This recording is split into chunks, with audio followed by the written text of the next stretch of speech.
Now, joining me on the phone is radio talk show host, Mr. Rush Limbaugh. Rush, Glenn Beck, how are you, sir? Very good, sir.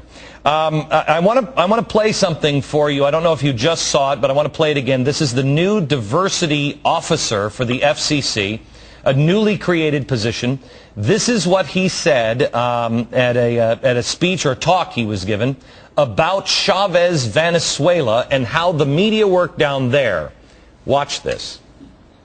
In Venezuela, Chavez really had an incredible revolution, democratic revolution, to begin to put in place things that were going to have an impact on the people in Venezuela. The property owners and the folks who were then controlling the media in Venezuela rebelled, worked frankly with folks here in the U.S. government, worked to oust him, but he came back in another revolution, and then Chavez began to take very seriously media in this country.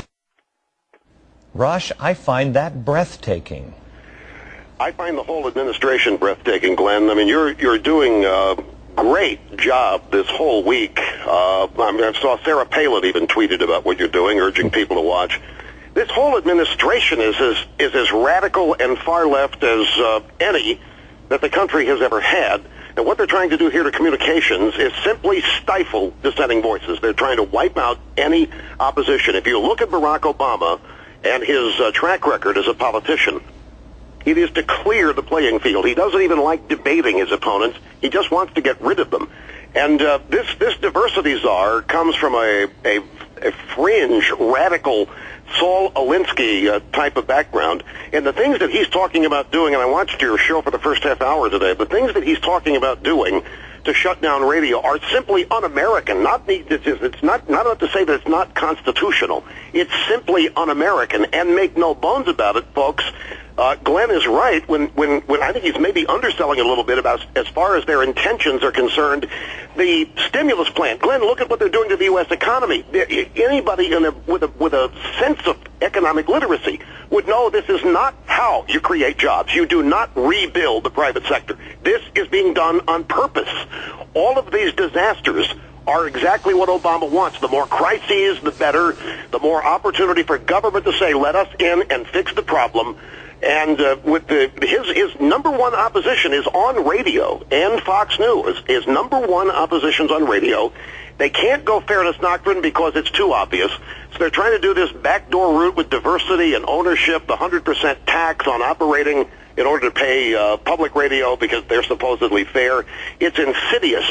But I don't think it's going to work in the end because the American people are too informed, Glenn. They're too aware of it. Their radio means too much to them. Their free speech, freedom in general, means way too much to them. And just as they're fighting back on health care and a number of other things, so will they fight back on this.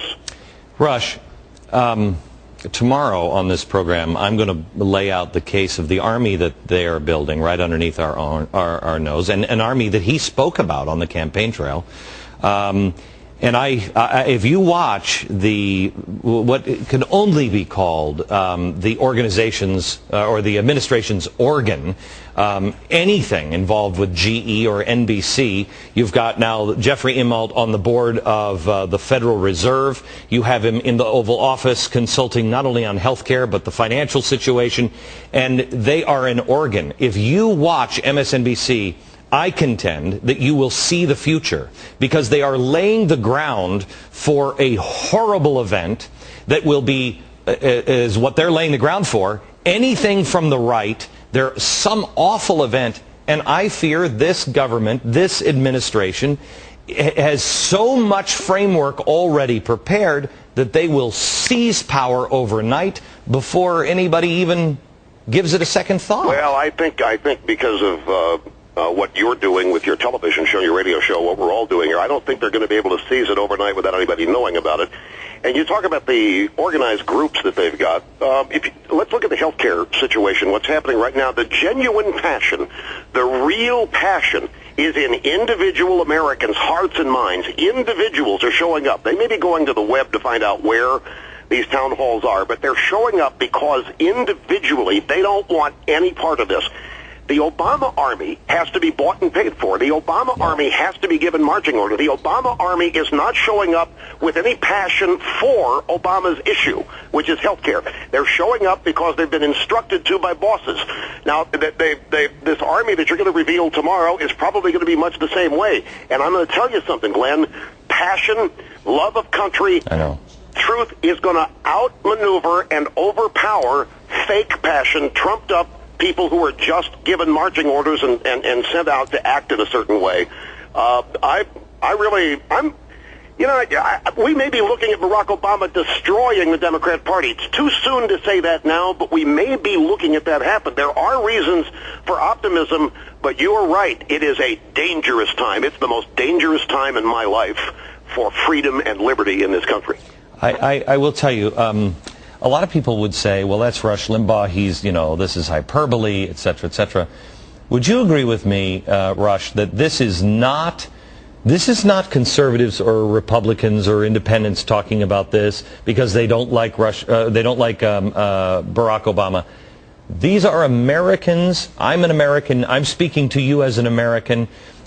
This is bad for anyone unless you're in the power circle. You don't want to go down this road with what they're proposing with the FCC. No, and I don't want to go down the road with anything you're proposing on anything, Glenn. And but you ask an interesting question. People going to react to you or me simply because, well, it's hyperbole. That's what these guys do. My first hour yesterday was chronicling how this man is systematically dismantling our ability to gather intelligence to protect ourselves against an attack. He is purposely using his attorney general to make the United States the villain of the world. And I'm going to tell you, folks, from the bottom of my heart, I am uncomfortable thinking and saying these things about a man who's been elected president of the United States. It is terribly upsetting and disconcerting, and I wish I didn't think it, and I wish I didn't have to say it. But there's no way to sugarcoat it. This is not politics as usual. This is not left versus right. This is not Republican versus Democrat. This is statism, totalitarianism versus freedom. And if these people are allowed to go where they want to go unchecked, then some people, a lot of people, I don't think half the country, but close, will wake up one day and find, my God, what the hell happened? Because this is not what they voted for. They had no intention of this. They thought they were getting something entirely different. And it is, it's a responsibility that we all have, being honest and earnest to inform people of what these possibilities are.